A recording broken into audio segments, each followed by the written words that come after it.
مجھ سے خلاصی پانا چاہتی ہوں۔ حضرت یوسف نے کہا کہ میں ڈرتا ہوں کہ قیامت کے دن میرا اللہ مجھے زناہ کاروں میں کھڑا کر دے گا، حالانکہ میں پیغمبر زادہ ہوں اور یہ فعل بد مجھ سے نہ ہو سکے گا۔ خدا نہ کرے کہ جو میں ایسے فعل میں گرفتار ہو جاؤں، کیونکہ قیامت میں خداوند قدوس کو میں نے اپنا منہ دکھانا ہے۔ پھر زلیخا بولی کہ اے یوسف، ذرا مجھ پر تو نظر کر کے دیکھ، تجھے میں گود میں لے لوں اور اپنے سینے سے لگاؤں۔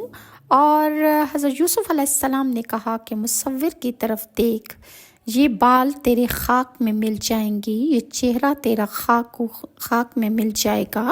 پھر زلیخا بولی کیوں مجھے ستاتا ہے، آرام جان دے۔ آپ نے کہا مجھے 2 باتوں کا غم ہے، ایک تو مجھے خدا کا خوف ہے اور یہ سب سے بڑا ڈر ہے، اور دوسرے یہ کہ یہ حق عزیز